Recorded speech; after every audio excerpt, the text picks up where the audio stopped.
right. Hello, everybody. Welcome to Quill and Sword. We are here with a bunch of creatives to play some Dungeons and Dragons. And it is Pride Month. Happy Pride Month, everybody. Woo! Yes, we are ready for it. We are here for it. We love Pride Month. We love Syrinscape. We love our characters. So I am going to... Don't kill them, Steven! No promises. I am going to roll my d10 as a d5. We'll see who it lands on. Oh, this is the first time it's been an odd number. That's 7 divided by 2, 3. But it actually goes up to 4. So 4 is VERA. Okay, sorry. My brain is not wanting to math today. Stupid mathing. So, the vast majority, almost the entirety of the last session was the party conversing with the eldritch figure that is Baba. And we all initially got one question. Wisp had a very unpleasant interaction and drank some wine. And because that meant that they partook of the hospitality, they got a second question, at which point other people partook of the hospitality as well. I guess I'll leave it at that for now, and I will pass it to MARISA. Yeah, so we were straight up in Baba's hut cabin situation, domicile, and if you touched the tarot deck and pulled a card, you got thrown into a kind of a bad nightmarish sort of situation. But if you did not, you were not subjected to that nonsense. And Nim is very frightened and definitely checked the scrying chowder to make sure whether or not that was a good idea, and she did not. Yeah, we asked Baba several questions. Found out that Nim and Mask have a crazy aunt and potentially a grandma as well. So with that, I'm going to pass it to Robin. Okay. We found out we're Mom's favorite. Like, the changelings were, like, the chosen people of the fire ancient evil, who isn't actually evil, and I strongly suspect is the Phoenix. But we'll probably figure out more about that later. Megan. We found out that Baba is incredibly good at not answering questions. Just not answering questions. It was asking questions and not answering questions.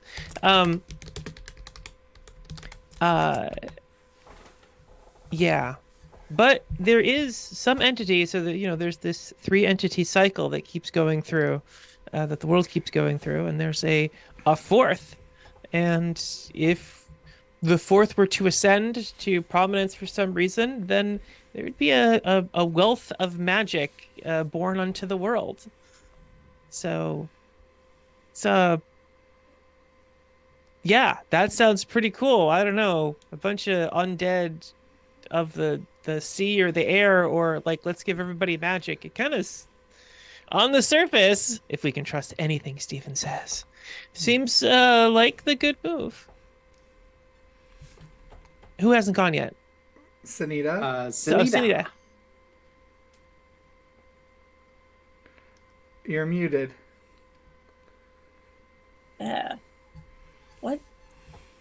What hasn't been said? We're all just around the table. I don't know. How was the food you ate? I can't remember what you had.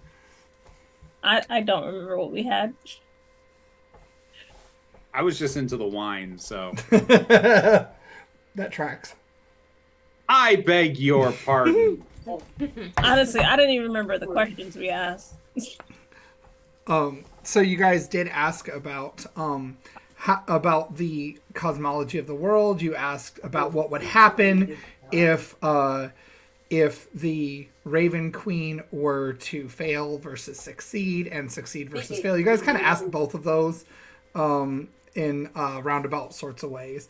So long and short of it, you did find out the big revelation was that there is, in fact, this fourth entity that is associated with fire. That is their gender fluid sibling that primarily identifies as she and is also known as the Traveler. So, yeah. And then you guys had breakfast because Ben made it, and Ben makes better breakfast than Giselle by a lot. So we will open up in the ruined tavern in the morning after we roll the intro.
All right.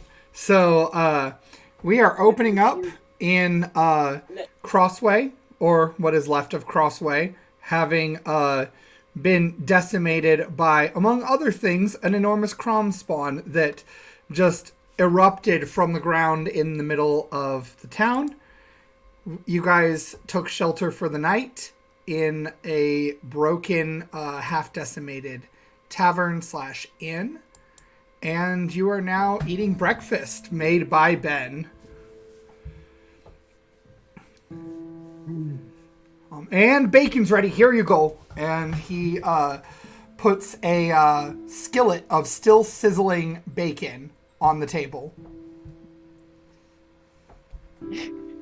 Tempest is kind of shoving stuff in her mouth, and she says, "You know, it's a wonder that every place I've ever been has always had bacon.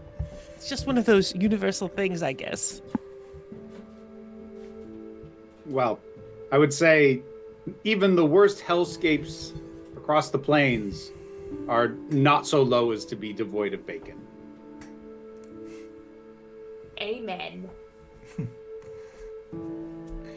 You know, I do think that may be the nicest prayer I've heard in a long while.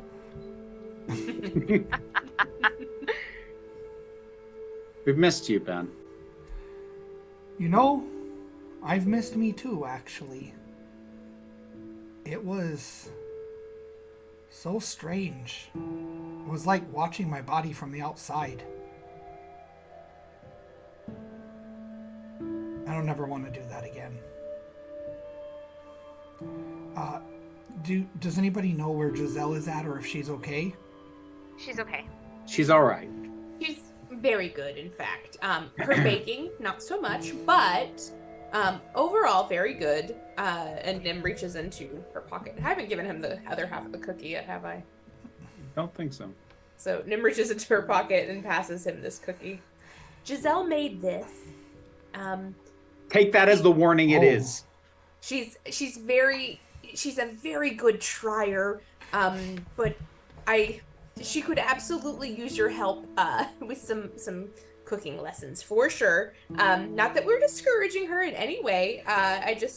Or maybe we just need to label the salt container and the sugar container in a more visible way. I don't know what it is. So. Yeah, that is a pretty common problem she has from time to time. And he just like takes like the smallest nibble of the cookie, and he's like, "Yep, that's Giselle," and sets it on the table. She's very enthusiastic to work in a kitchen. She's very enthusiastic about a lot of things. Fair, but it's how she's been spending a good chunk of her time while you've been away. Yeah, it's sad. She'll never get that. I mean... But you have time... Oops. Sorry, wrong character. You have time now, though. Well, time isn't the issue. Wait, maybe you don't realize because you're not from here as far as I gather, but if you have magic here, people make your decisions for you mostly.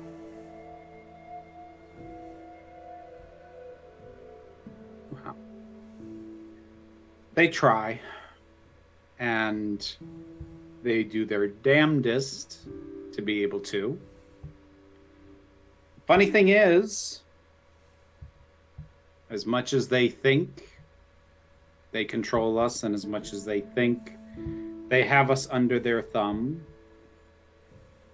we persist, we return, we don't go away.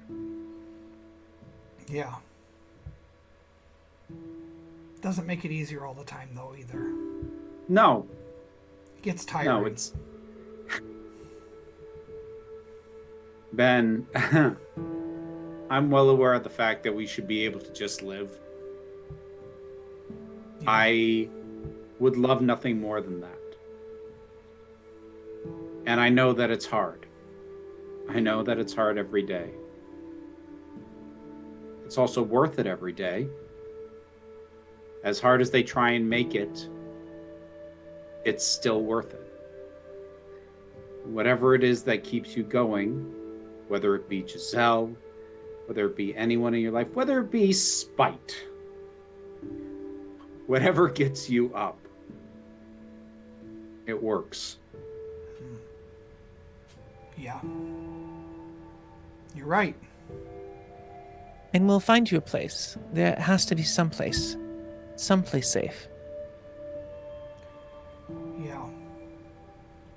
You know, anymore, I don't even know if safety is what I want. I just want home.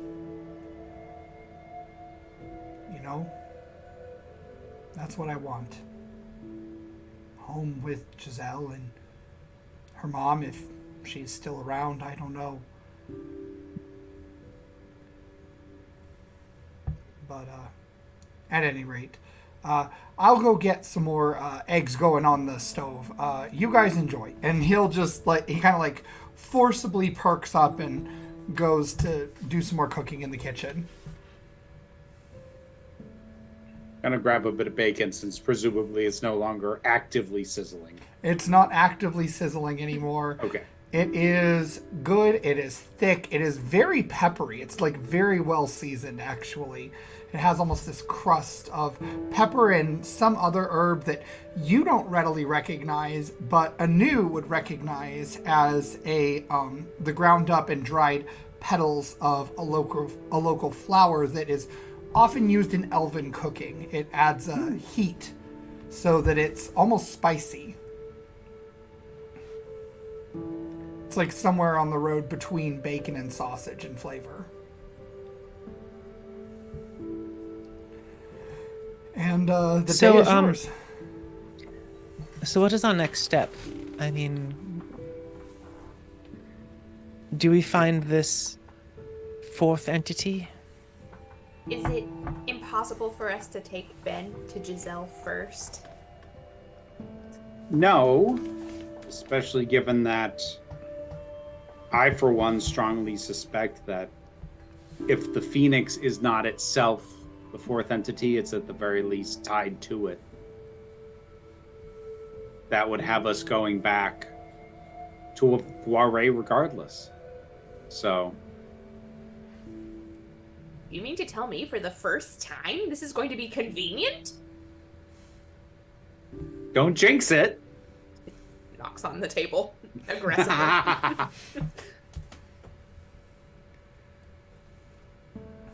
But yeah, maybe. It was quite a journey to get here. I mean, I guess it's going to be quite a journey to go back. We don't have a ship this time, though.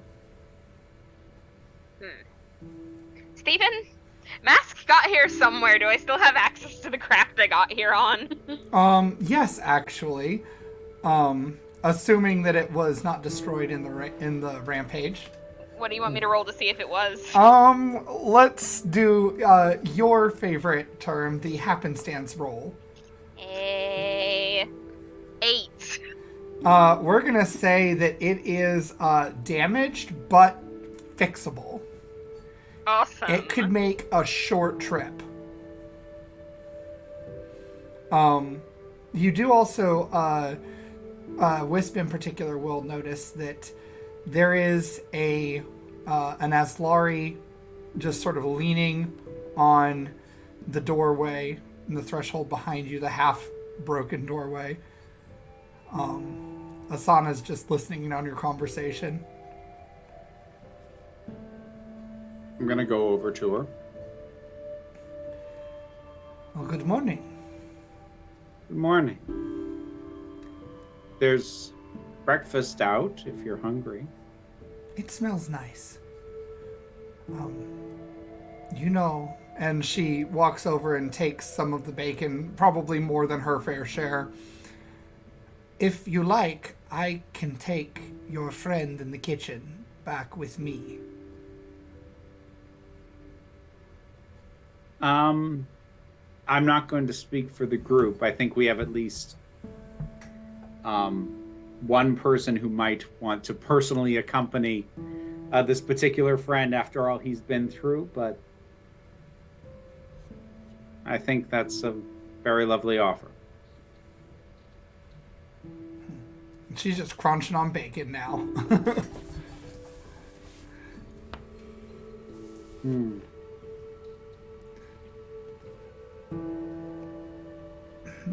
Let's see. I'm trying to think of who might... I think Anu would be the most likely. So, Anu, go ahead and give me just a d20 roll. Tell me what you get.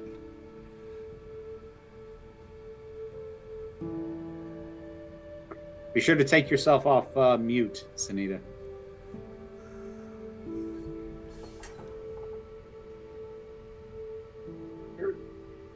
Okay. Oh. I got a 9. You got a 9. So, first off, your eyes still look dragonly a little bit. That rash of silver scaly skin has expanded along your arms. And I'm trying to remember, Steven, did the rest of us see that when it happened, or was that something that she kept to herself? I can't remember. I think you guys noticed when it happened because it changed her eyes' appearance. That's right. So, like, she actually has pupils showing now, and they are, like, slits, almost like a reptile's. Ah.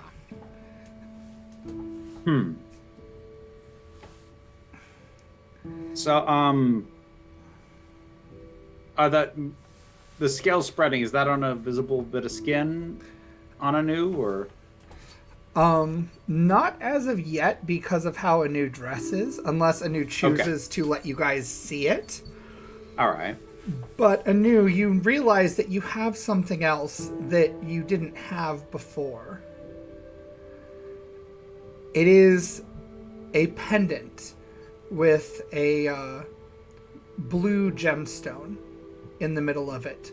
And the pendant itself has almost this opalescent quality like moonlight.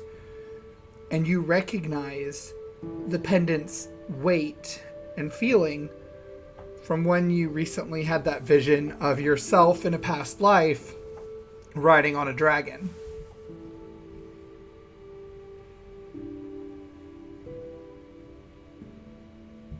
Right.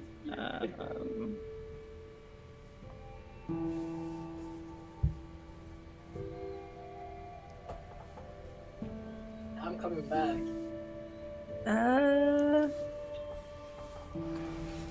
Oh my god. I'm just gonna start playing with it. Okay. As you touch it, it starts to illuminate. Give me an Arcana check.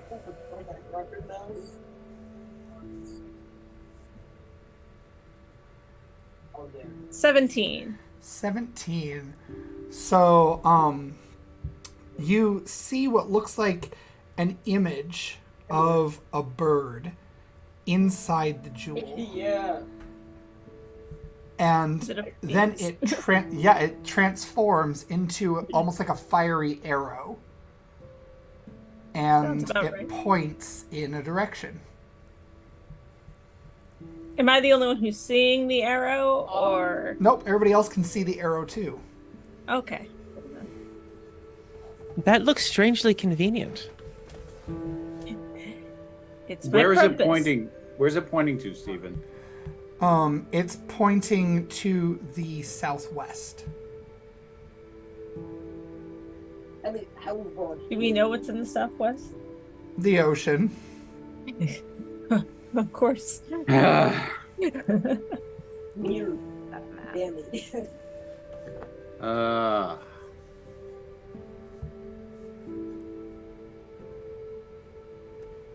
pulling up the map. What was the symbology there besides the arrow? I'm unfamiliar with many of the symbols of your world. Well, it seemed to be more or less resembling of a phoenix, which is the kind of creature we saw back in Dorian, and which may be what we need to make contact with if we're going to break the cycle of Kron and Baba and their other sibling. Stephen, remind me, where are we currently? You're in On the map. Crossway. Crossway. It's right near the Ile de Fer. And you said it's pointing southwest. Got it. Yep. So away from Voray. Away from Varway, and there's a lot of stuff southwest. Like Yeah. like the rest of the lot. world. Yeah, we've got Everforge Mountains, we've got Darkwing Hold, we've got Obsidian Alps. We go further down, we've got Jade Keeps, and we've got more ocean and islands. And for crying out loud!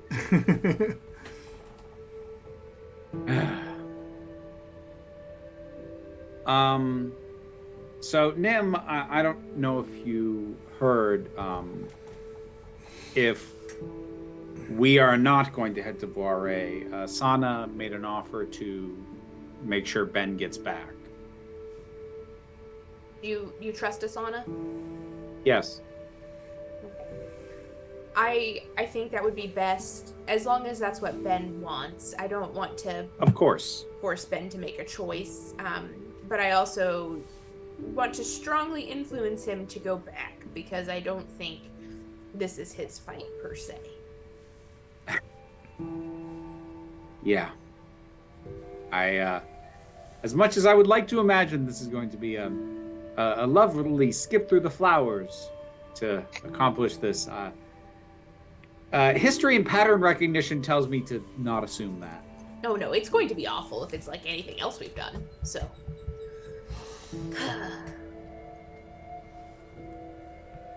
Do you want to talk to him about that, or would you like me to? I will. I'll go talk to him now. Okay. I'm gonna go in the kitchen. He's All still in the right. kitchen, right? Yes, he is, and you find him just finishing up a plate of fried eggs. Ben, got them all organized by Sunny Side Up and Over Easy, and they're scrambled over there. It's like you accounted for everyone. That was very sweet of you. Well, I mean, that's what you did with us growing up. Well, I know that everybody likes different eggs, and I'm just... How sweet. I like. Thank you, Ben. But speaking of eggs, and breakfast, and people who cook breakfast, and other people that might need to learn to cook breakfast, I was thinking that perhaps, we should get you back to Voire as soon as possible. How do you feel about that? I would like that. I want to see Giselle again. I know she would love to see you, and, you know, she talks about you a lot. And I think that the faster we can get you there, the better. So, but with that, we're not going back to Voire just yet. Our friend Asana is going and can take you there, and I don't want you to feel like, you know, we're foisting you off and abandoning you. Asana is good people, and, you know, probably, honestly, a better fighter than I will ever be. Probably, you know, more world-weary and aware of things than I could ever be.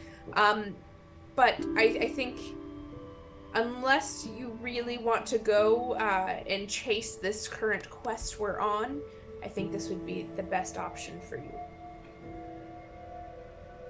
All right. I trust you.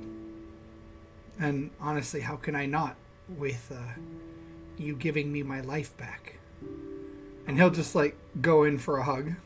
And Nim just squeezes real hard. I'll miss you. I'll miss you too, but we will be back. And you'll have to tell Giselle that we'll be back, because she will be very happy to see you and very upset that we are not with you.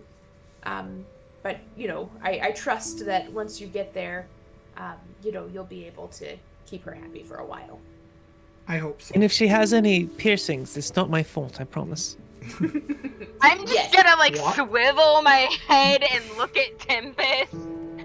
Yes, we What? had several discussions, and I told her she had to wait till she was older, but again, we did leave, and, You know how much of a pushover Jacquard is.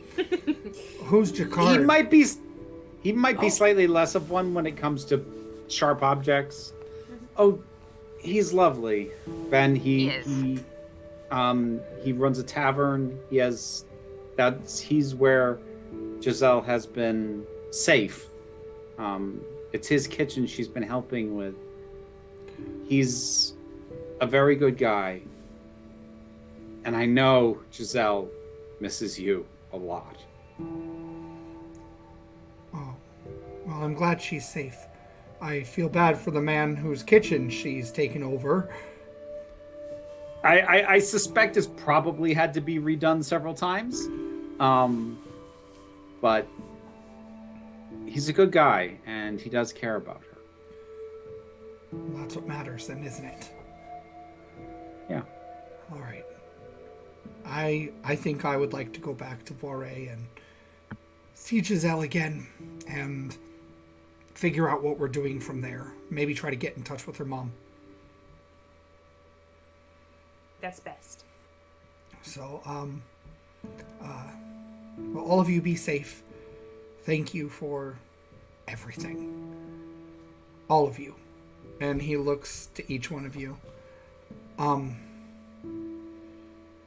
It might not be worth much, but when I was in that prison, they had those of us that were abdicated work on enchantments and such, and we were supposed to just tinker while we were in our cells if we had the opportunity. And I did manage to get a couple of things done. I picked them up as we were leaving. And he will hand each of you a different ring. So, the first one goes to Nim. Nim, this ring gives you advantage on saving throws versus poison. Ooh. Thank you very much, Ben. This is fantastic. And it has this stone embedded in it that in one hue of light looks green, in another it looks more purple. It has that oily sort of sheen to it. I like it. He hands one to Wisp. And Wisp, yours has 3 different stones in it, actually.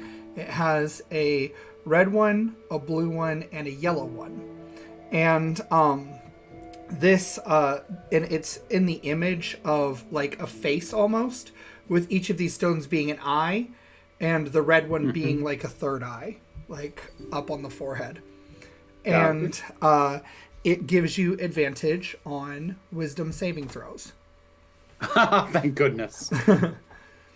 Masquerade, you receive one, and this one has both gold and silver embedded into it, and it looks almost like one half is a like a bird face, and the other looks like a face of a horned individual. And I like that. He says, this one was really tricky to get right, but I don't know, it feels right for you. And he hands it to you. This ring allows you, when you take the shape of another race, you can choose one of their racial features that you copy as well. Ooh, that's cool. Gonna have to refamiliarize myself with those. Then he goes to Anu, and he hands you a ring that has this, what looks like a black diamond set in silver. And the black diamond is so dark, it's almost like drinking away the light. And it allows you to, within 60 feet of yourself, affect the light level to adjust it one level. So like if it's dim light, you can go to darkness or bright light. If it's bright light, you can go to dim light, etc. So that, and it can also help you stealth as a result, because you can stealth when you're lightly obscured. Yes. And then Tempest, the ring that he gives you actually has a it almost looks like a spike, like what you as a player would recognize almost looking like a railroad spike. And when you put it on, you feel the spike itself actually like mechanically opens up and it digs into your finger just a little bit. And it pricks for a moment, and then you feel bolstered, and you realize that this thing is enchanted to drink away life energy. So when you make an attack, you can roll a d6. On a 6, you recover half the damage in hit points. Oof. Wow. That's all right. Cool. Very cool. Thank you ever so much, man. These are they are unstable, so if you use them more than once a day and you don't spend a magic spell slot, it can trigger something that we would call wild magic, which is unpredictable and volatile magic. Well, Ben, you say these are unstable. So are we. I think we'll be all right. So just be careful with them. They haven't been balanced yet, magically speaking. So they may also, if they trigger wild magic, they can also explode. And he just like smiles very like, eh. I didn't get around to finishing them. You know, risk is the spice of life. Is that how the saying goes? It's not, but just, I'm trying. That's fair. So, Tempest, yours is the vampiric spike. Anu, yours is the shadow ring. Masquerade, yours is the many faces ring. And then Nim, yours is a ring of dwarven fortitude. And Wisp, your ring is the Ring of Wisdom.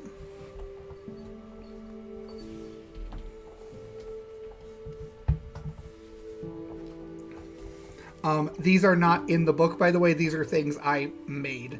So Gotcha. you're not going to find them in the compendium. Noted. But, yeah. So, does anyone have anything in particular they would like to do while still in Crossway?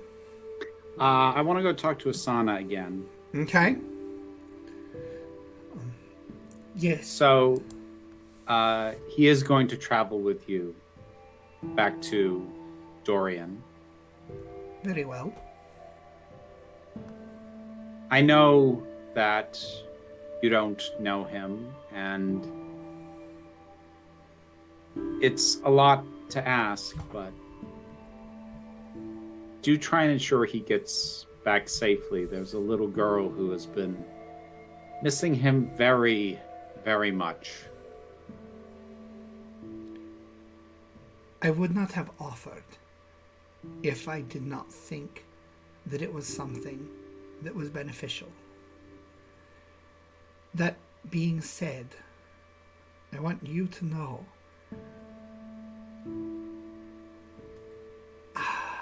and she pauses and lets out this very long, almost like growling, rumbling sigh.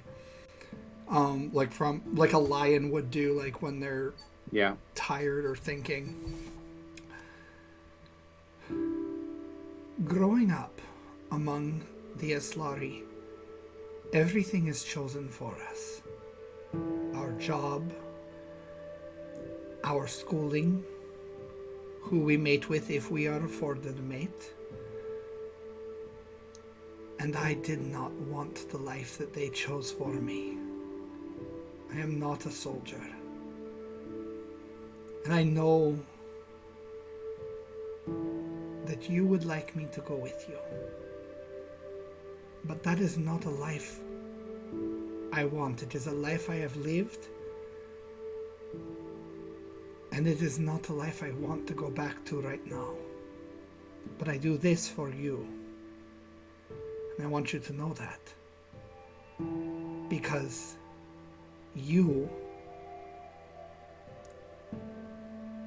I've only known you for such a short time, and yet seeing the fierceness with which you protect your friends and the passion with which you feel, it makes me want to know you better. But I also need to do what I need for myself right now. I would never want you to sacrifice your chance to make your own choices for me. I don't know if I want what my life is right now. But I'm also in a situation where, yes, I have a choice.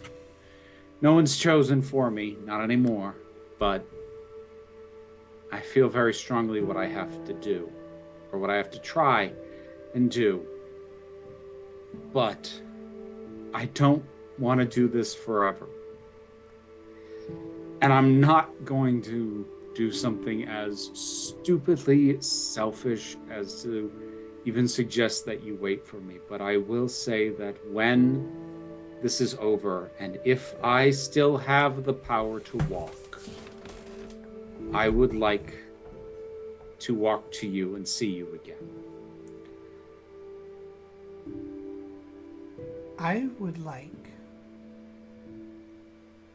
to see what this Dorian has to offer, provided that the people there will have me. I will wait for you there. If I can't, you can ask your friend. Did you say his name is Jacquard? Yes. You may ask him. We will find him. Thank you. Just for being you. Thank you. Likewise. And she just sort of taps the keepsake that she gave you. Remember.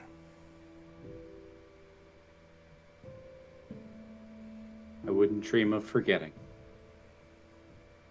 And she will go retrieve her massive kill-all sword and put it over her shoulder, the one that she found.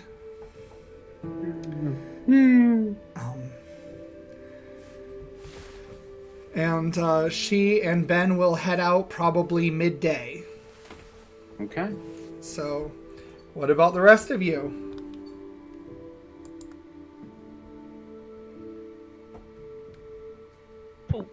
I need to find a shipwright. Okay. Did is SENITA still around? Right now, probably. Like, I have it in my head that SENITA's gonna stick around this area specifically because the big problems with the Crom spawn are happening here right now, and that's where she needs to be. Also, she's got a bunch of conscripts she needs to get, like, some level of competence.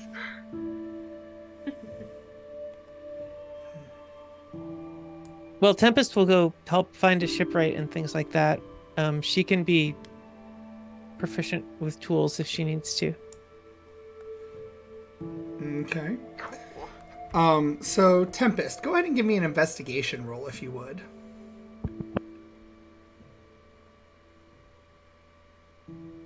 Ooh. That's a 5. Wait, you know what? You know what? We'll spend an inspiration. I don't want to be that bad today.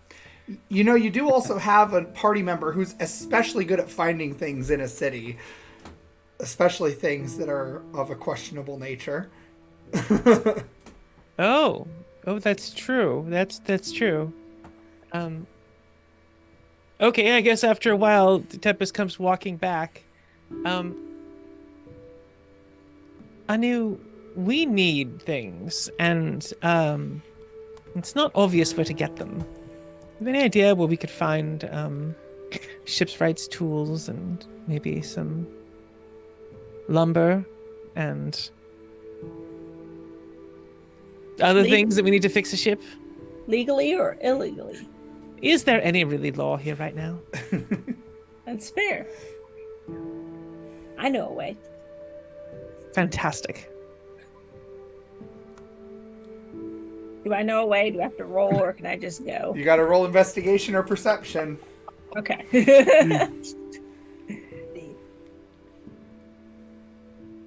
Just feels like D&D in a nutshell. I know a way. Do I know a way? If I don't know a way, I'll make a way. Alright.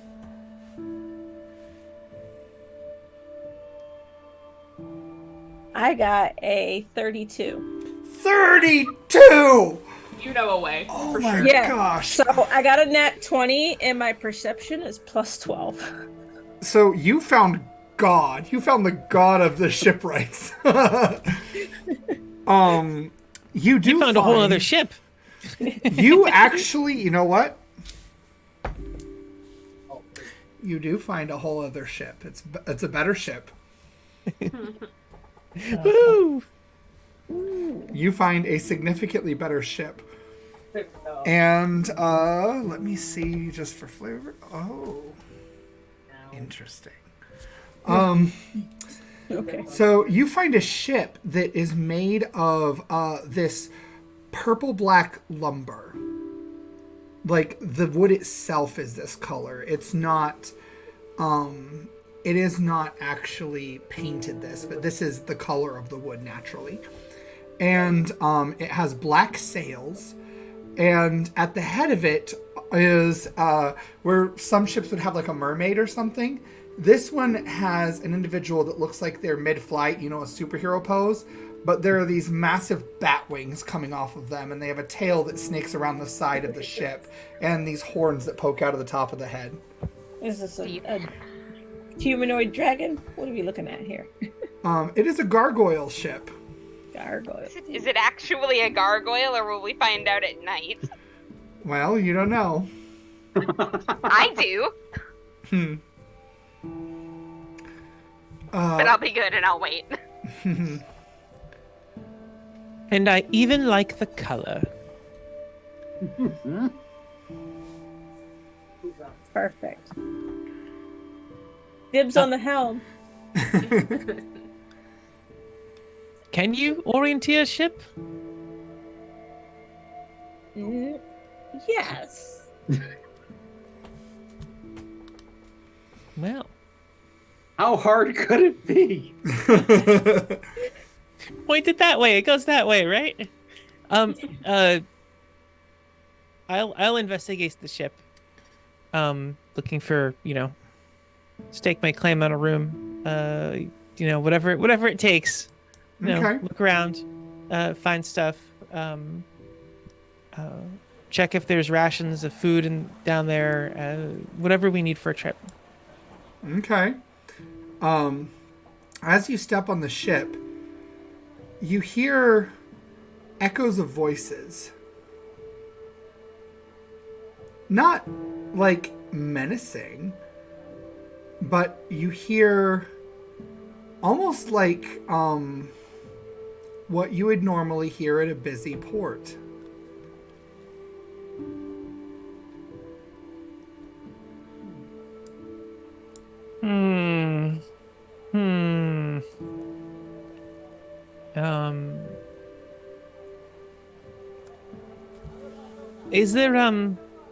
Is there anyone here?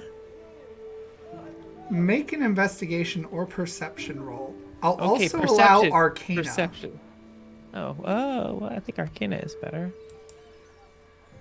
Oh, yes, Arcana is better. All right, there's a chance. Okay. Roll in the box. There we go. 13. 13. Out of the corner of your eye, you swear you see a sailor, and you turn, and there's no one there. In fact, as you look in the ship, it's eerily empty. There is no cargo. There are like a few coils of rope here and there. There's a mop bucket and a bucket, but there's not a lot besides the bare bones of what would be required to be able to work a ship. Okay. Masquerade, Yes. you've been here for a couple days, maybe a week. You can give me you can choose either investigation if you want, or we'll say perception. Investigation is definitely the higher modifier, so let's go with oh no. I'm gonna use my point of inspiration. Hey! That's terrible. 17. 17. So you know that this ship has been docked and unmanned the entire time you've been here. And no one has gone near it, like, at all that you've seen. Like, anytime you've seen it, it's just sitting here chilling out in the harbor. So I am saying this almost verbatim.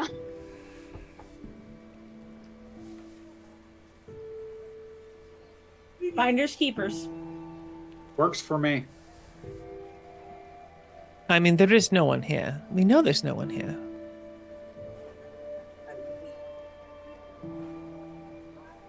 I'm gonna just I'm trying to think. touch the will. We are doing important things. We can make it up to them later.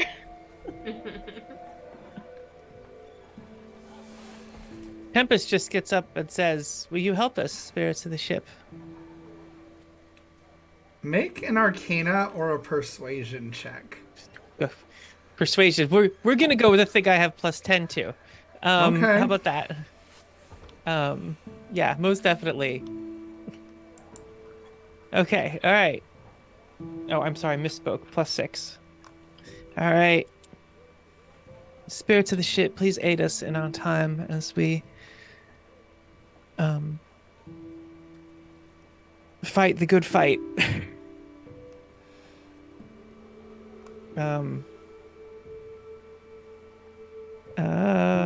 11. You know, no, she's gonna 11. be good at this. Now I'm spending my point of inspiration, and I'm throwing out Okay. this die. That die's gone. Screw that die.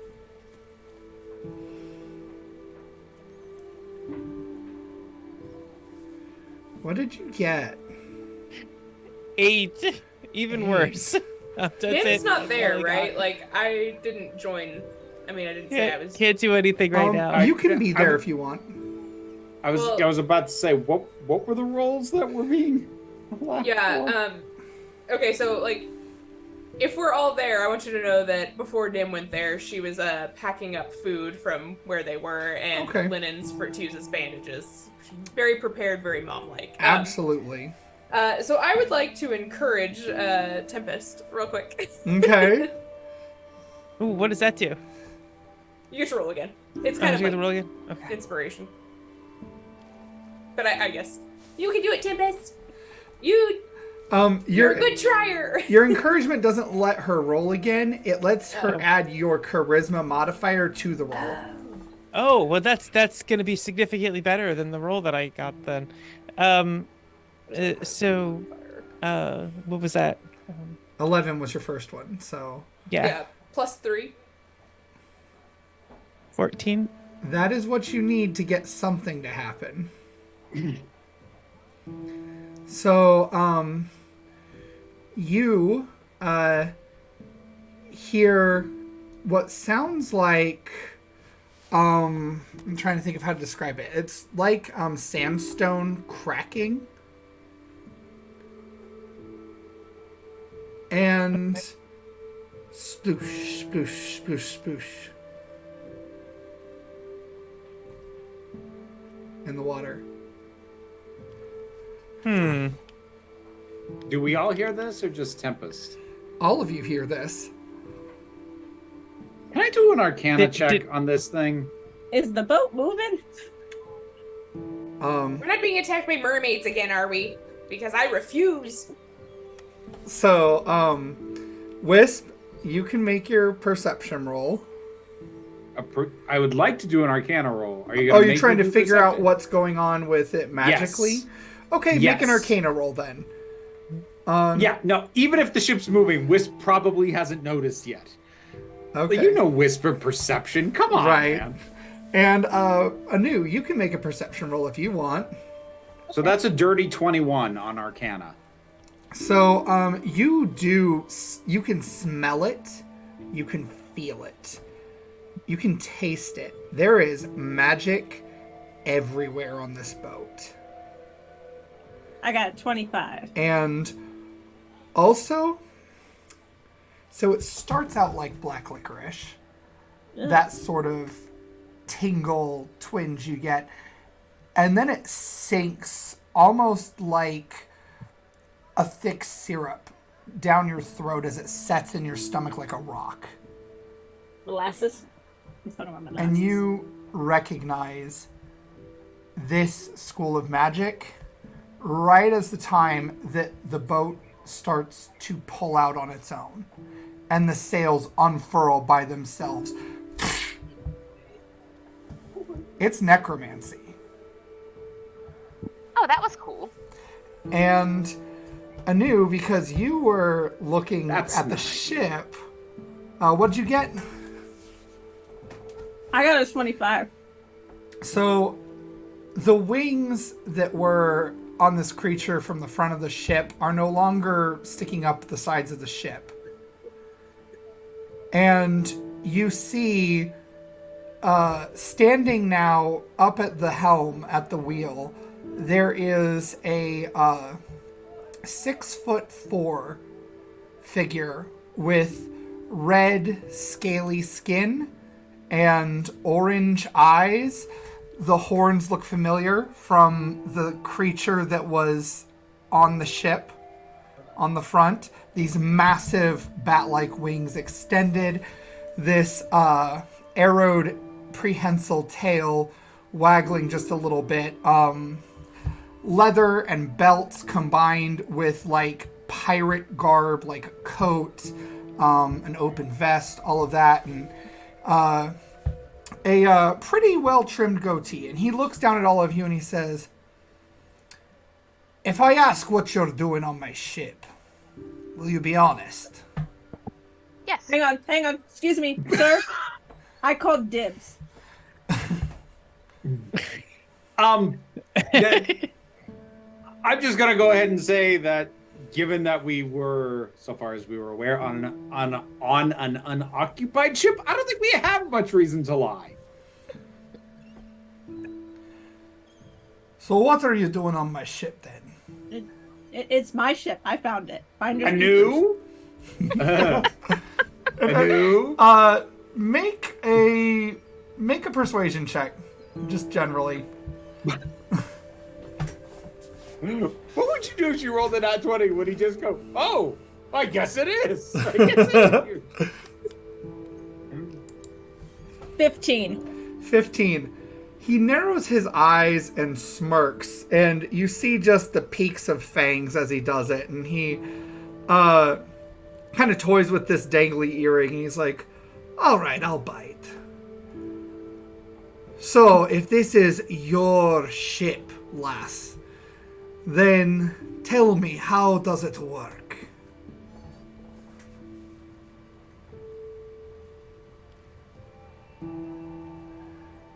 Excuse me. Steven, we've got like the telepathic earring thingy going on. I will alert Anu, like it's necromantic magic is how this thing works. It's necromancy. It's dead magic, man. Dead magic, is that the word you use for it then? Sure. They can take that word after I said it. And he curls his fingers in, and when he does, it's almost like this vapor lifts from the ship, and now you guys can see these translucent specters of what almost look to be older pirates. Like they're dressed as if they come from a time gone by. And they are manning the ship everywhere, just invisibly formerly, and now very openly as the ship pulls out to sea. "You hear that, lads? You hear what she thinks of you?" And they just keep going. He's like, they won't respond. The shadows, really. But, So, you're looking for honesty. I mean, I do like honesty from time to time. Sometimes it's overrated, you know. Just I'm gonna depends take on my the day. mask off. And I'm gonna, like, shift back into straight up changeling form, like gray, featureless, amorphous, normal me.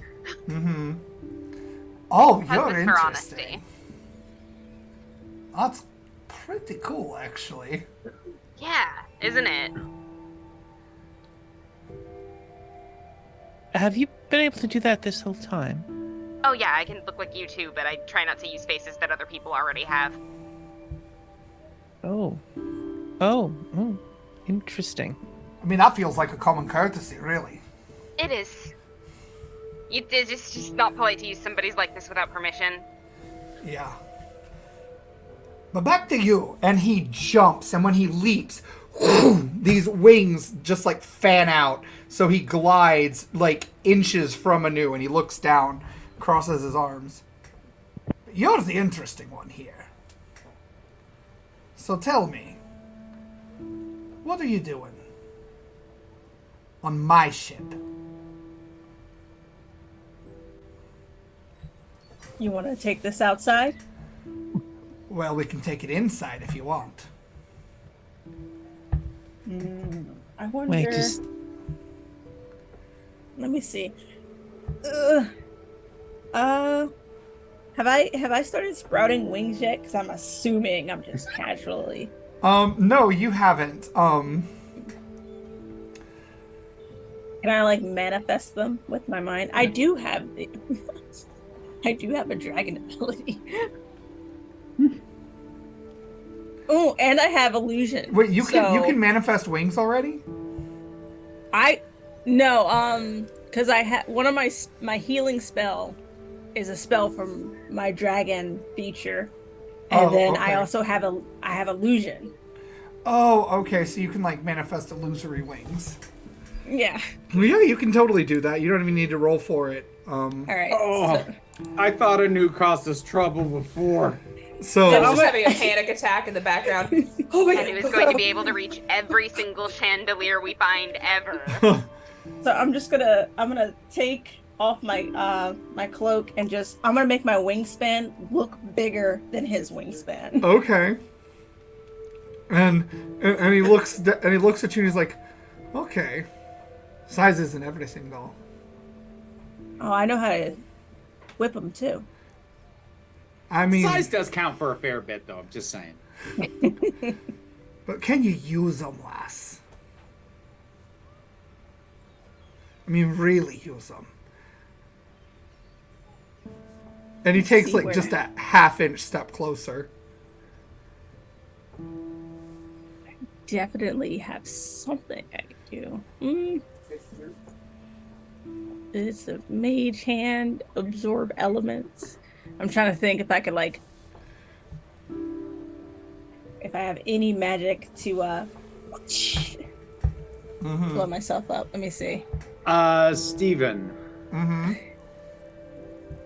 If I were, let me see here. If I were to try and use Phantasmal Force to basically fake a new flying, is it going to be obvious that I'm casting a spell to do it?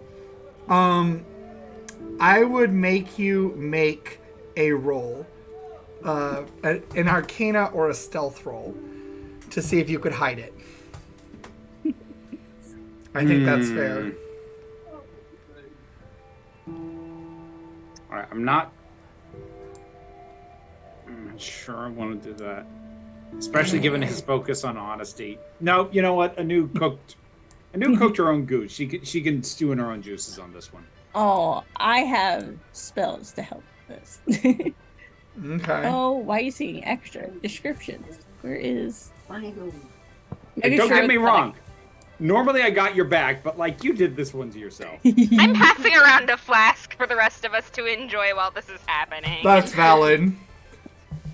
All right, I'm trying to read the descriptions of these things to make sure I can do this right. Oh, here they are. Okay. Music is very I hear that somebody got out the accordion. Yep. Because at this point it's goofy, it's no longer tense. It's just turning into Monkey Island now. It kind of is. The spell captures incoming energy. I don't know, because it sounds like I want to do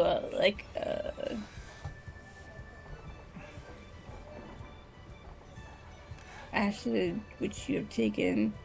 This spells lessens the effects mage hand. Mage Hand could work on an undead if you're trying to do something with that. No, what I'm trying to do is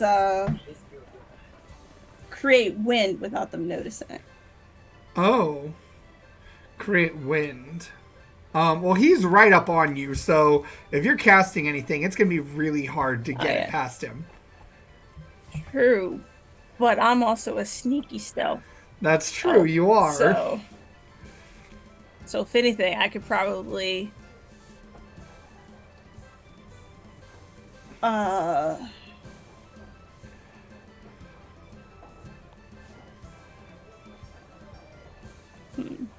Now the ship is moving. How fast is it moving? The ship is moving at, we'll say, 10 miles per hour right now. It's just getting started. Really should be giving us the speed in knots. Yeah, can you do those calculations real quick, Steven? Sure, let me just do it in my head because I have all that memorized. Pulling up the nautical calculator. I mean, D&D uses feet, so I'm not even gonna calculate that mess. That is at 8.68976 nautical miles. Knots. Ooh. Technically, my disguised self is shape changing. Uh-huh. Like, I can seem a foot shorter and taller. You can't change your body type, so you must adopt a form that has the same basic arrangement of limbs, which I'm not technically changing. Let me see. The changes for the spells hold physical. For example, if you use the spell to add a hat to your outfit, objects pass through the hat, and anyone touches it can feel it. Inspect your appearance. Why would you say shape changing and then not fully be shape changing? Because it gets revealed by certain spell effects. Yeah, you're really looking for polymorph. Yeah. Which I don't think you have. I debated taking that one. I didn't, but I almost did. I think I'm just going to use Mage Hand to jerk the boat. Okay. Your mage hand is not strong enough to jerk the entire boat. No. I'm at the wheel. Oh, you want to, like, subtly do it behind his back. Yeah. Okay, make a stealth check. Awesome. Oh, I dropped my die. That's fine.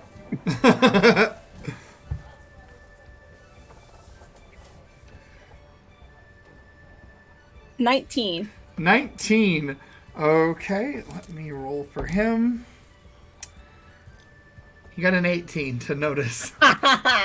So, Miss. Yep, missed by 1. So, describe what you're going for with this boat.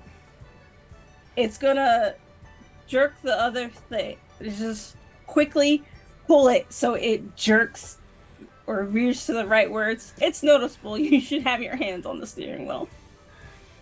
Oh, did you say that to him? Yeah.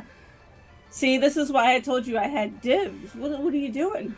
Okay. And then he'll just smirk a little bigger, and you suddenly feel almost like a sharp, like, just a brief spike of like an ice cream headache level sort of thing, as this other mage hand composed of translucent shadow just slaps where your mage hand is, and it out.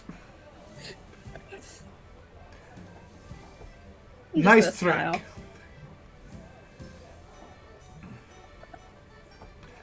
So, at any rate, what are you doing on my ship? We board. Oh. Well, I for one think that we should just explain what we need. Oh, yeah. I just give you guys a nod. I'm just gonna nod over that way for others to explain it. And then if he does turn, I'm gonna casually walk towards the wheel. So are we, like, this is me asking OOClee, did we decide we were headed to VERA? I missed the final verdict. I think we were following the direction as indicated by the pendant, the fire arrow. Right. Okay, yes. This is going to sound absolutely insane, bear with me. I'm going to explain that sequence of events. So we would appreciate your help. Sorry, wrong character again. So we would appreciate your help, if possible. I mean, obviously you have control of a wonderful ship here, and that's kind of why I tried to ask before. I see. You know what? You're interesting enough, sure. Cool. I'll help you out a little bit. But we'll need a supply first. Cool. What do we need? Well, we just can swing back by where I came from. My home. It's an island just off the way. Oh, awesome. So, he will look over all of you and say, "You're an interesting sort of bunch, aren't you?" Certainly are. Thank you for noticing. You don't see many groups as diverse as yours roaming around unless they're meaning to cause trouble. Us cause trouble? Never. We never mean to. We are rarely the initiators of trouble. Rarely. I mean, most recently, some of the trouble might have been initiated. But I mean, I guess it depends who started it first, right? I mean, someone imprisons your friend, and then Tempest? yes. Sometimes it's okay to leave things vague. Noted. You know, avoiding trouble's overrated most of the time anyway. I like this guy. Most definitely. And I'm just kind of hanging on the wheel. And he surveys all of you and says, "Well, I am fully crewed, so I don't really need any help with the ship, but if you want something to do, I don't think that anyone would complain if you wanted to poke around a little bit. Cool. I don't have will anything do to hide." that. Yeah, I absolutely do want to poke around a little bit. I'm fascinated by how all of this works, and I want to see the ghost pirates. I'm sorry, Steven, did he say his name? He did not say his name. I don't feel like you've actually given yourself a proper introduction. Well, I mean, in all fairness, neither of you. Masquerade. Wisp. I'm Nim. And she curtsies. I'm Tempest. And she gives a bow, like a bow.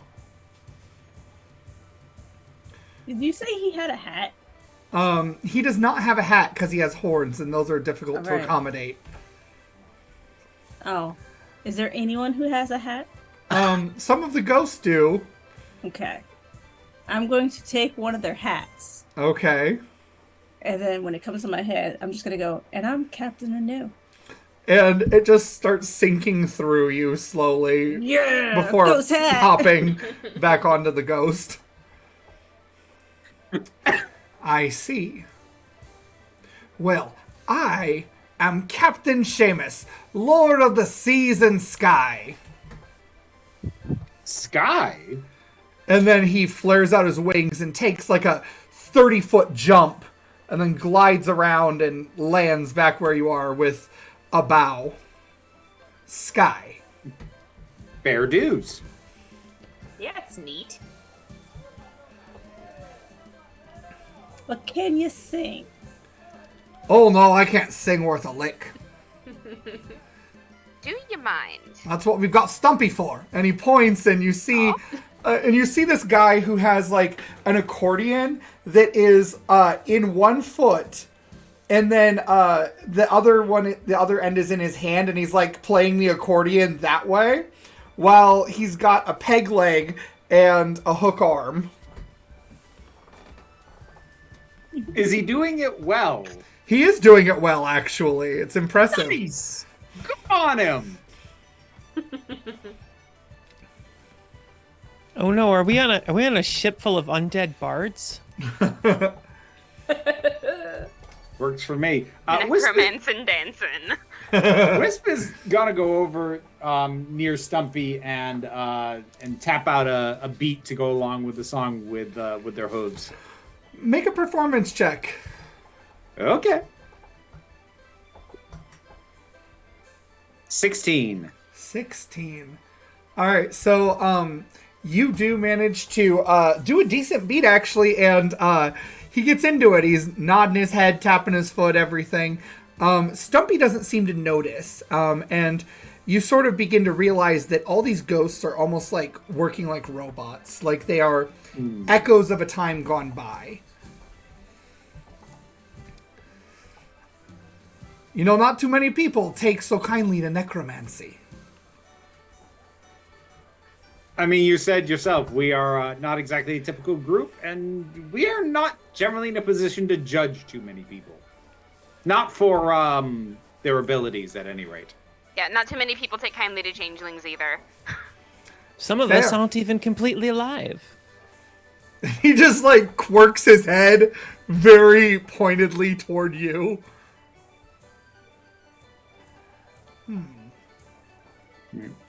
I wonder. It's we're not bunch. I've died at least once. It might have been twice, technically. I've you had guys have multiple lives. usually peeled me back up off the floor fast enough that I wasn't really dead. No, you've gotten off light for the most part. Yeah, I have. I'll admit that. I'm kind of foolish for as many things I've survived.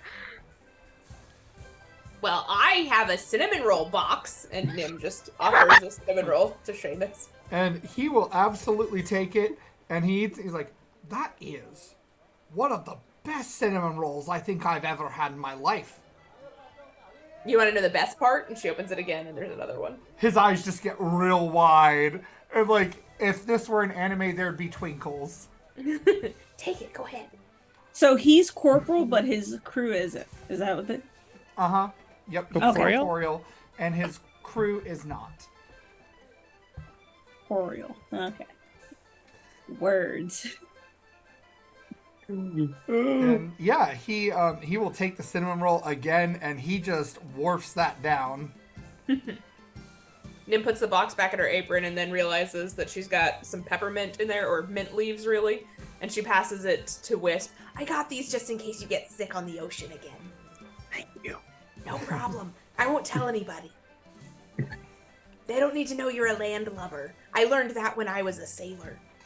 And then just poking his head in between the two of you, Seamus says, "You're not very quiet, are you?" I try. No, I'm not.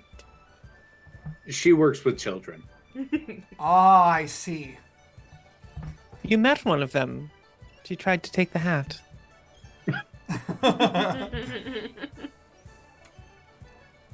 You know, there are children, and then there's having a childlike spirit.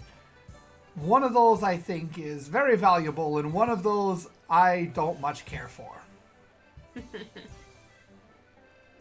I won't tell the kids you said that. I mean, you can tell them if you want. There's one right downstairs that gives me a royal hell of a time every time I go down there. I'm going downstairs. I'm curious So is about Nim. this now. Okay. So, you go downstairs, and, you, go down these creaky wooden steps, and it's almost like everything gets darker. And you start to feel this intensity down here that you don't normally feel. It's almost like a heaviness. And you see these two very vividly red eyes glowing in the distance. Below deck. Hello. Hello.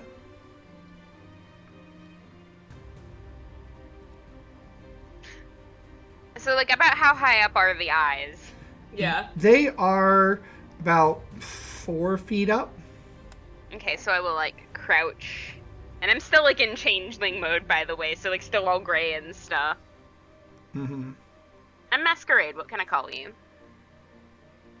You can call me... What will we say this time? And when you hear that, there's like this deep rumbling bass undertone, as well as like this really high-pitched almost screech superimposed over the voice saying the same things as the form of a 10-year-old little boy who is dressed very similarly to the pirates. He looks like he's probably would have been a cabin boy or something, but he's not ethereal. He has this pallid, almost sickly green skin, but otherwise looks very human. Black hair hanging over his eyes. Let's just say you can call me Edmund. Edmund is good. Very nice to meet you, Edmund. I'm Nim. Nim. And he smiles, and just briefly, it's almost like when a TV like cuts out briefly, and you see it looks like he has like these needle teeth very briefly, and then it cuts back to regular him. And for a split second, you swear you thought you saw a red eye in your periphery.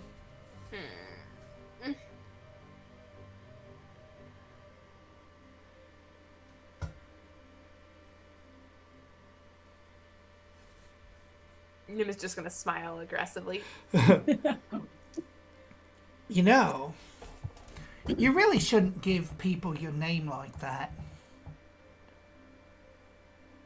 They can do things with it. Bold of you to assume that's the name I was... Nim, make Sorry? a Constitution saving throw. Oh, sorry. Oh.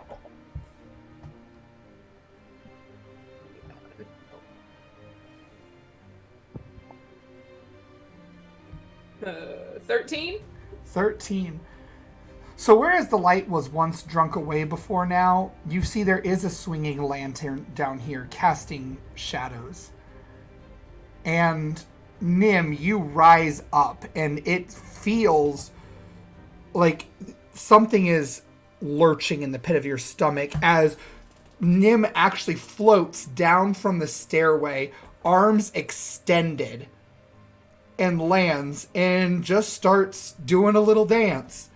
And Masquerade, you can see on the wall that the shadow cast by Edmund has this almost like a marionette control with strings tied to Nim's shadow.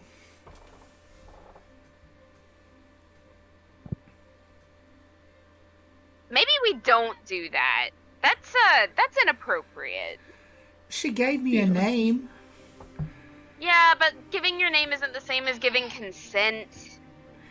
Well, I mean, they're really not that different now, are they? Oh, they are. They are very different. Also, Nim is an extremely nice lady, and you want to be on her good side, because I've seen her when she's not so nice, and it's terrifying.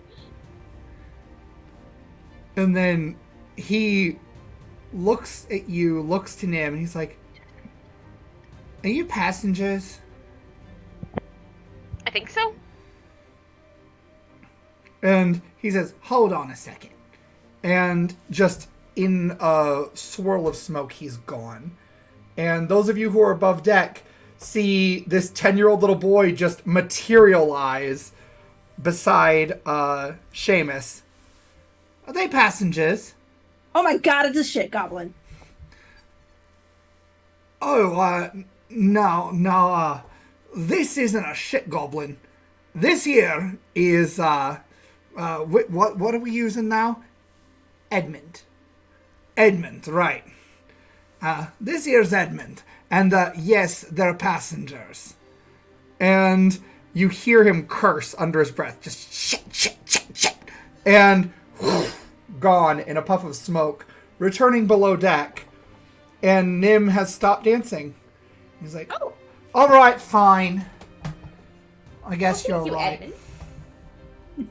That was very kind of you, and I do appreciate it. I do hope that we can become friends. Sure. Friends. And he gives this, like, wide-eyed smile. And once again, it just cuts out briefly like he has needle teeth. I will shape my teeth the same way and grin back. Huh. Make a persuasion check.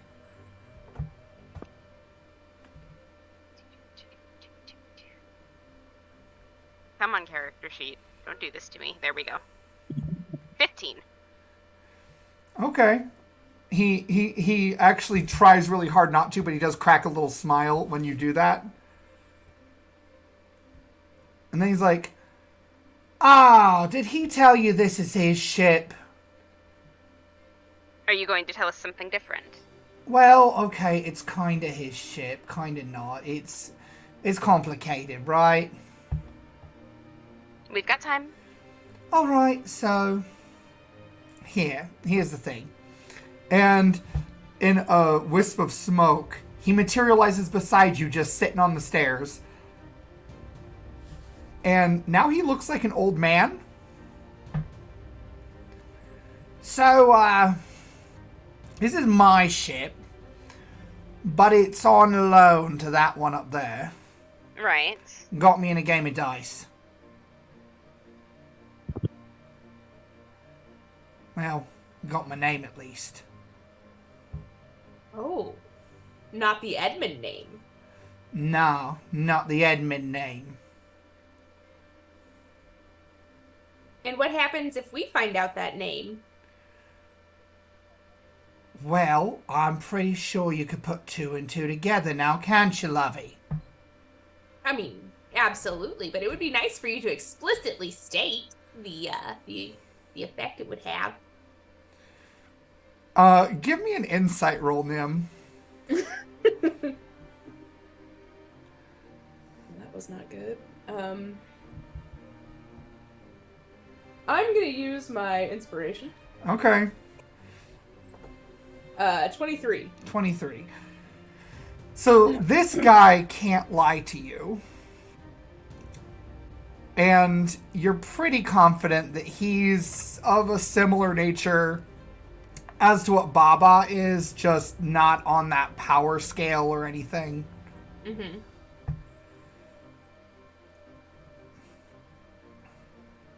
Tell me what happens if we find out your name. You gonna give me a favor if I do? I'll give you a cinnamon roll. I will politely decline to acquiesce to your offer.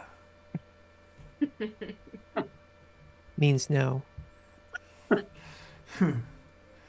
And his visage changes again, and you see like an adolescent with like just the first peekings of stubble.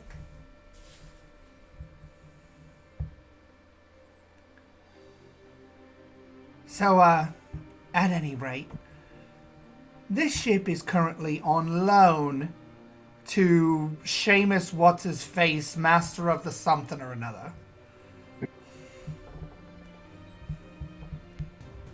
And this is my crew, just so we get that cleared up right now. Certainly. Which face is yours? Because I've seen you as a little boy and an old man and now an adolescent.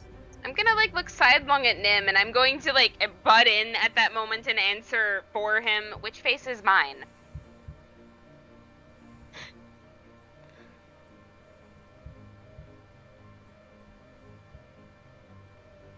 Some of us just have more than one. That's true. He gets it. Maybe my question is more, am I dealing with a child or an adult today? And he shifts to child and says, "Ah, lovey, the fact that you even asked that question tells me how little you really know."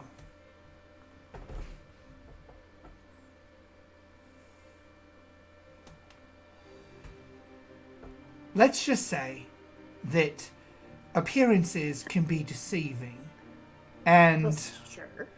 deceiving isn't the same thing as lying. And I might not lie, but I'm a hell of a man when it comes to appearances. Nim is tired of this shit, so she shifts to look exactly like him and says, "Yeah, we can all be deceivers if we want." And then she shifts back and then goes upstairs. Ha! And so as you're leaving, you just hear him go, "I'll be damned."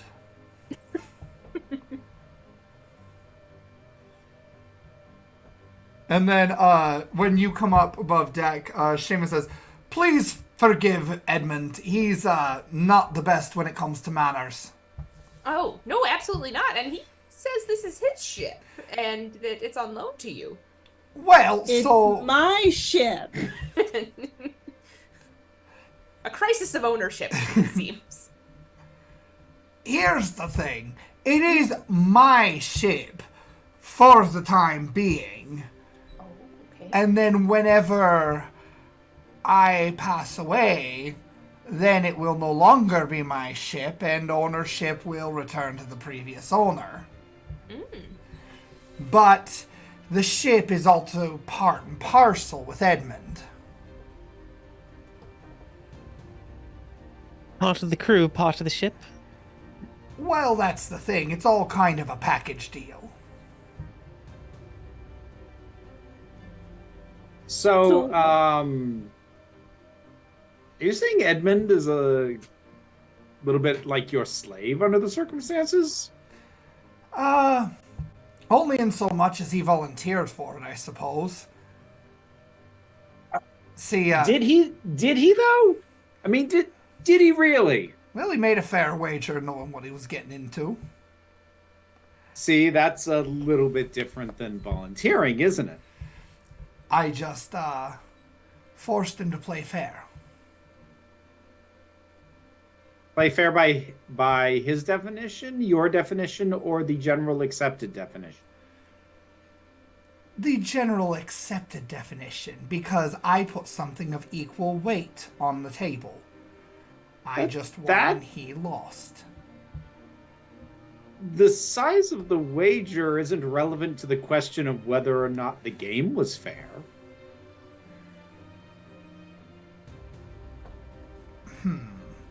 So, What was the game and how did you win? so we played a game of dice. And we used mine. Oh. And the winner learned the name of the loser. In the case of creatures like Edmund, good old little Eddie down there, the fact is, a soul is worth a lot more than you might think. He was gonna cheat. I didn't let him. The terms of the wager included that we used the closest set of dice. He thought he was going to play a trick, and I just happened to have mine on me.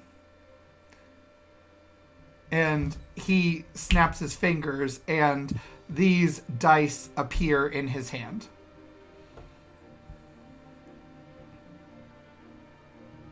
It's a reason I don't play dice.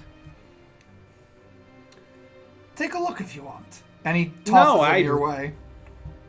Wisp does not catch them. Lets them drop. Okay. And they drop. And when they drop, you smell magic on them. If you want, you can give me an Arcana check. All right. 21. 21. Yeah, you've actually seen this enchantment before in different corners. This enchantment forces the dice to always roll evenly and fairly. It's essentially a balancing enchantment. Oh. So no creature can influence the roll, magically speaking or otherwise. All right. So having gotten that sense of it, I'll look at the dice and go, well, you did actually play fair. I'm kind of impressed. What about me has made you think I don't value honesty, lad? Lass, what do you go by exactly? Well, to answer your question, I would say What's that? pirate, as a general aesthetic, was kind of the determining factor in my assessment. I mean, that's fair, I suppose. Even wasn't used to. And to answer your second question, unless you are propositioning me, it doesn't really matter, does it? Well, I'd like to know what to call you, at least. Wisp. You can call me Wisp. Fair. Then, Wisp, I always play fair. But that sore loser down there didn't like that for once he lost. Hmm.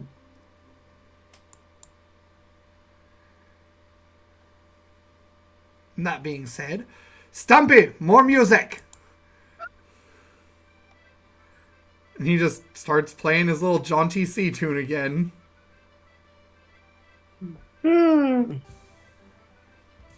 I know how to play fair. I'm sure you do. And he kind of like sidles over to you. So when I win this ship from you, are you gonna stick around for a little bit, or? Unfortunately, lass, I can't wager the ship. Doesn't work that way. Oh, See, let's see. the terms of our game were a name for a name.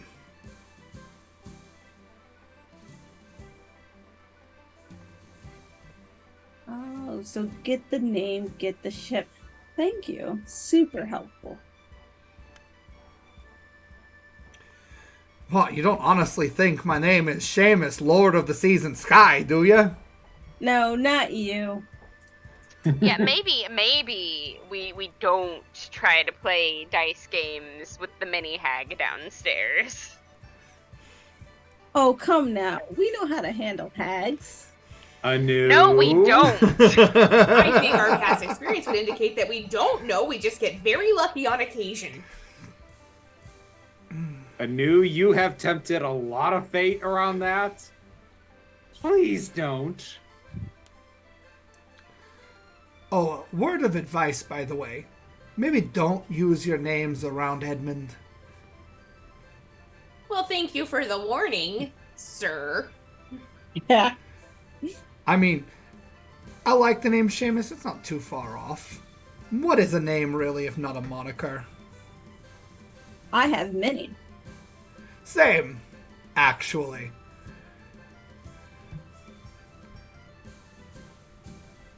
So, that being said, feel free to poke around. Don't give Edmund your name. I'll be sure not to.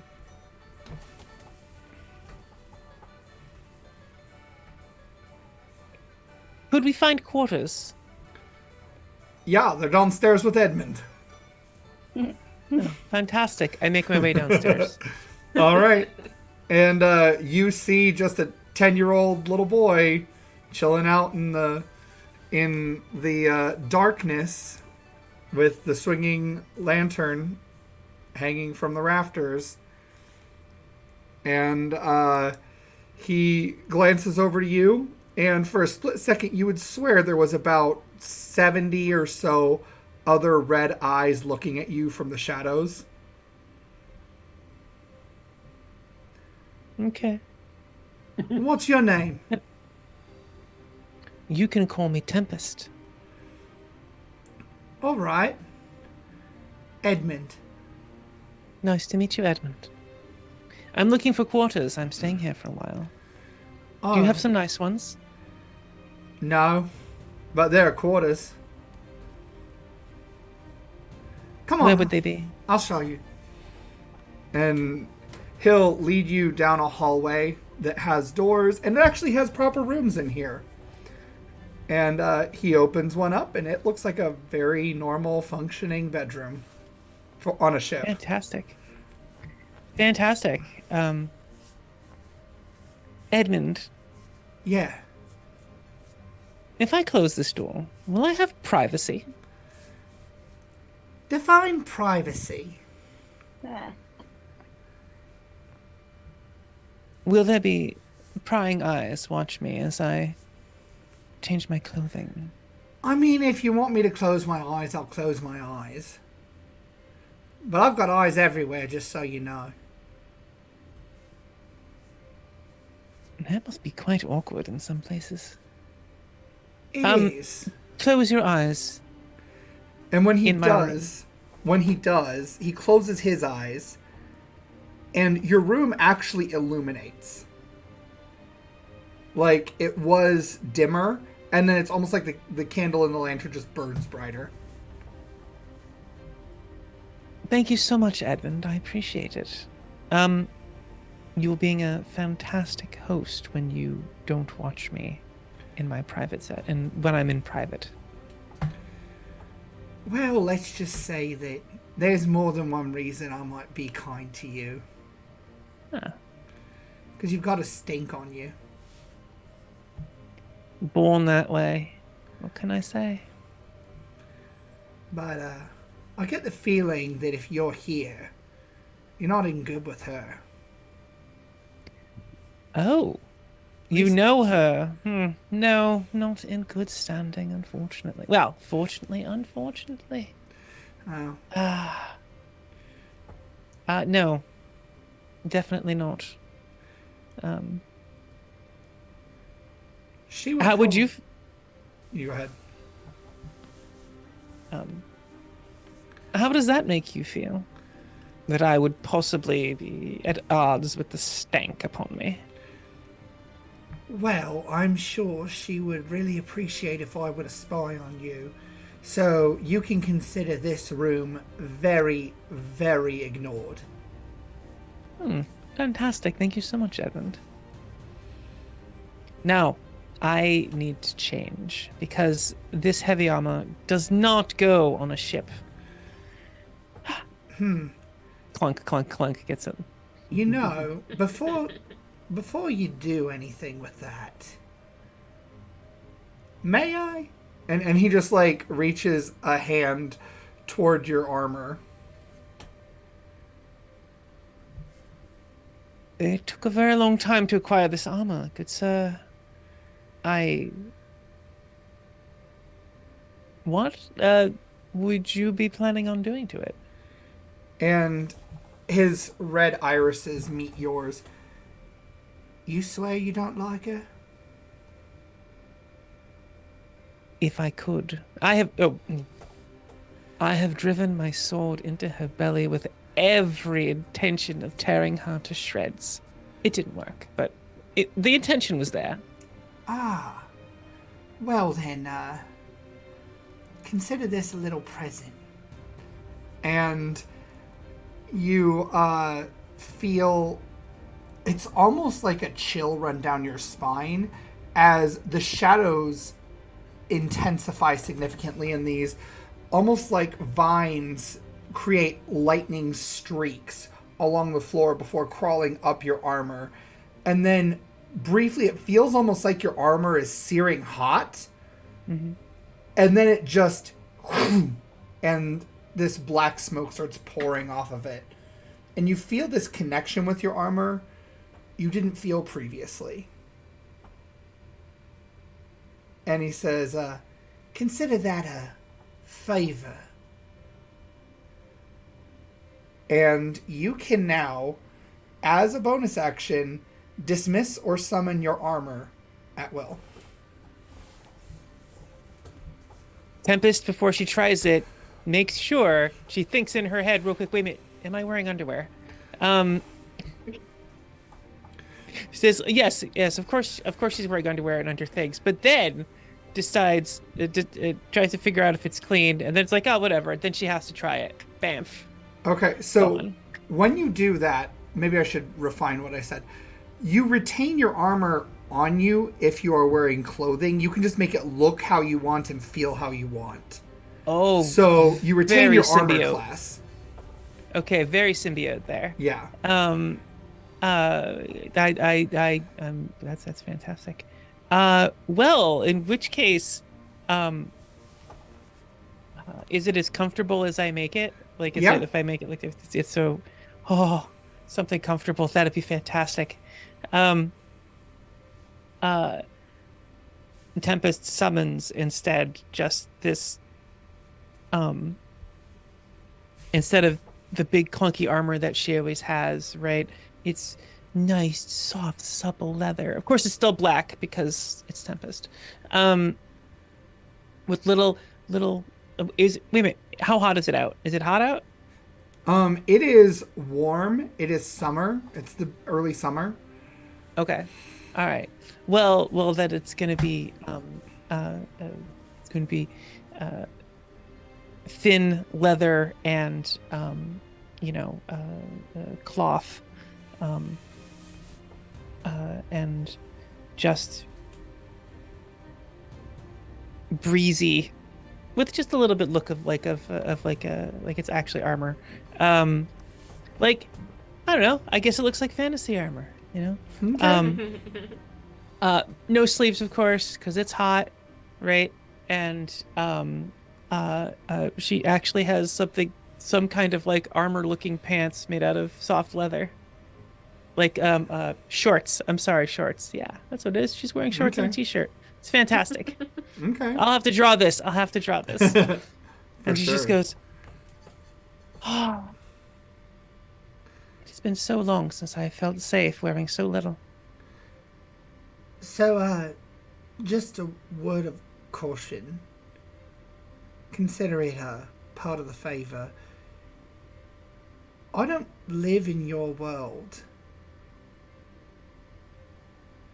This place is a place between places. So any of your friends may find they have some and when he smiles, it once again cuts almost like it's television glitch again, and needle teeth briefly. You might find they have some interesting experiences on this ship. Well, I bet you'll keep things exciting, won't you? I suppose you could say that. It's more a side effect of my presence. Well, you have been nothing but spectacular to me. So I'm sure that you'll do your best with all of my friends. Well, that's the thing. I don't really control what it is. Because what your friends will find depends on what they're looking for. Ooh. Always terrifying. Yeah. But anyway, have a nice rest. And he'll just like creep out slowly. Well, Tempest then runs through in her mind, closes the door and runs through in her mind like 4 other outfits. This is the coolest thing ever. And then decides on something, appropriate for the weather. And a few less metal studs than before, but maybe a few more. But no, maybe not less. No, this is great. And then she summons her sword, right? And she's like, how do I make it match the sword? And she just sits there like aesthetically adjusting things for 30, 40 minutes. 30, 40 minutes, right? Just sitting there playing with the thing. And then she goes back upstairs. Okay. Anew. I need you to roll a d20 for me and tell me what you get. 1800. 1800. No, I just got an 8. An 8. Okay. All right. So, you hear a voice, a deep, deep, deep voice in the back of your mind say, "Can you hear me?" Nope. And that's it. It's like Smeagol. Not listening. So, does anybody want to do anything in particular on the boat? I think at this point, Wisp is probably going to go down and try and claim a room. Okay. So you can claim a room. Sorry. No, you go ahead. I was going to say, I want to, study the musculature of Seamus's back and see if I can replicate it. I would like to add that species to the repertoire of things I can turn into if possible. That seems cool as hell. Absolutely. You can totally do that. In fact, when he notices that you're doing that, he will pull off this jacket that's meant to accommodate his wings and just pulls it over his shoulders and starts flexing. Thank you. Do you mind if I make sketches? Have at it. I can steer all day. And you see the mage hand that he summons just steering the ship. No. Awesome. Nim is going to take all of her supplies that she has put in bags and whatnot, and find a little room and try to clean it up as much as possible and try to avoid Edmund as much as possible. Okay. All right. So go ahead and make a stealth check for me. Why would you ask me to do that, Stephen? You know that Nim is 13. Okay. 13. Oh no. So, you open the door trying to avoid Edmund, and you see his old man face just staring dead at you. Hello. Well, hello there, friend. You're lying, aren't you? Well, it's not necessarily a lie. You know, in this life, there are no enemies, only potential friends, and I am just trying to fast track you there. I see. All right. Well, let me just tell you this then, dear. The way to a man's heart is through his stomach. Would you like a cinnamon roll? And you see he looks like he's trying to look something between coy and menacing, but when you say cinnamon roll, his eyes just get real big briefly, and his lower lip quivers just a little bit. Nim takes out the box and opens it up. And he takes it, and when I say that it almost feels invasive of you to watch him as he eats this cinnamon roll, you have never seen someone enjoy something so thoroughly. Well, Edmund, there are plenty more where that came from. And know that I always have the best snacks. The best. So, I do think that perhaps we could become friends if you're amenable to the proposition. Friends is a very big word, dear. But I will return your kindness. And he will follow you to your room, and you open it, and it's kind of this dimly lit thing. And then he will just close his eyes, and when he does, your room gets significantly brighter. Jedmund? So, anyway, enjoy your stay, madam. And he will, exaggerate a bow. And when he does, he shifts to an adolescent.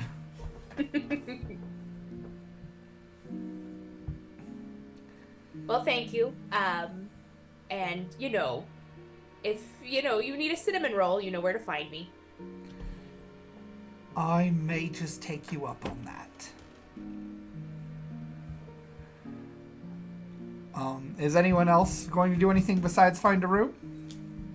I'm steering the ship. You're steering the ship? So you are currently fighting with the mage hand. So give me are you fighting it with your mage hand, or are you fighting it with your own strength?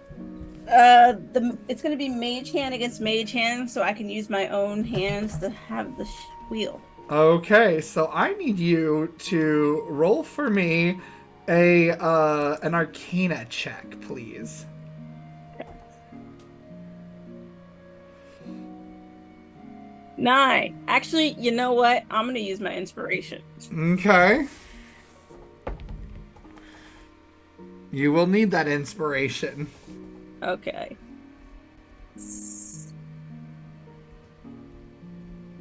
13. 13. So his mage hand is quite a bit stronger than yours. And you do occasionally catch out of the corner of your eye that he winks at you. whenever his mage hand gets the upper hand on yours.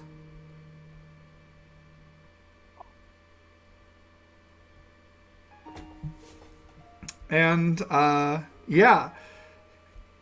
I also need for, as the night falls and the moon descends, since you are up above deck when the moonlight comes, I need you to roll a d20 for me, please, Anu.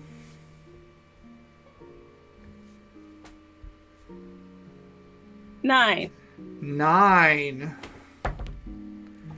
Oh, okay. For reference, I got a natural 20. So, you are driving and the moon rises overhead. And it's comforting. It feels really nice. It feels like home, even here on the ocean. And, remember, I have advantages against being charmed.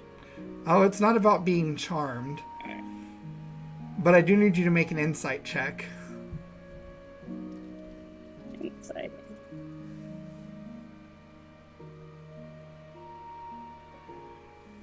$23. 23. So, your consciousness drifts, and before you know it, boom, you find yourself on a ship, not dissimilar from this one.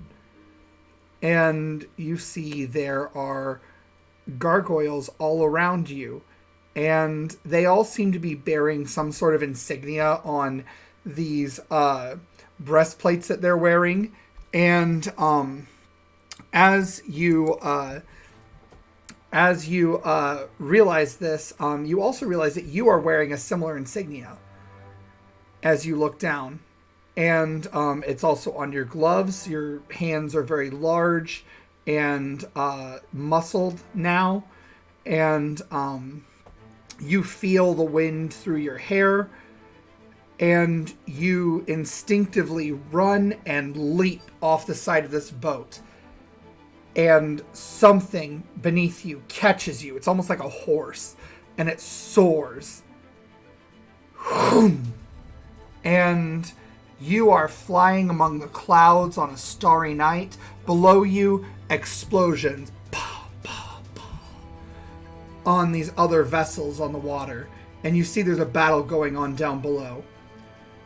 You adjust yourself in the saddle and veer as this dragon does like a sideways maneuver and corkscrews down toward the other boats before unleashing this purple-blue fire from its mouth and like a stream all along one of the ship's decks. And meanwhile, outside on deck, we know Nim and Tempest aren't there. Wisp, are you or Masquerade present? Well, I mean, eventually she was just getting changed. Oh, Eventually okay. she could be, right? In fact, she loves, I mean, we've established that she loves ships and she loves the rigging. So if Tempest was doing something, she'd be running around on the riggings in Wisp, a nice billowy shirt. If Wisp has found a room, it's probably still in it. Okay. So Masquerade, are you up on deck? Yes. Okay, so Masquerade and Tempest are up on deck. You guys watch as 1 minute Anu is trying to steer the ship and combating with this mage hand. And both of you just happen to be looking away for some reason, and you hear a thud. And you see Anu is face down and seizing. And just seizing violently and almost like convulsing at times. Tempest runs towards Anu.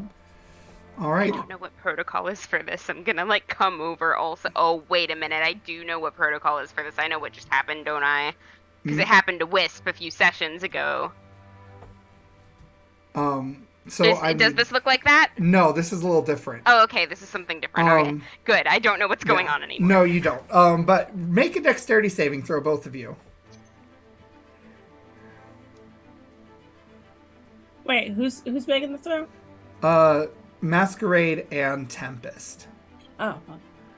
That'll be a total of 25. 25. What'd you get? 1? Okay. Yeah, I rolled a 1. So, Masquerade, you tumble deftly out of the way, and Tempest, you are thrown as these bat-like wings explode, lacerating Anu's cloak. And they knock you over the edge of the ship. At least. Make a, we'll say an acrobatics or athletics check, your choice, to try to grab on the side of the ship so you don't fall in the water. Okay. Also, how far away is the water level from the top of the ship? So the water level is about 20 feet down. Okay. From the edge of the ship. Okay, that's fine. Okay, so I will attempt to grab the side of the ship and, let's see, you said athletics or... Acrobatics. Acrobatics. I don't have acrobatics, so that means athletics, which is not my best skill. Ooh, 18? 18. You grab onto the side of the ship so you don't fall into the water. And this serpentine tail explodes from Anu's spine, and Masquerade, you watch as the form of a quadrupedal dragon literally rips out of Anu's skin.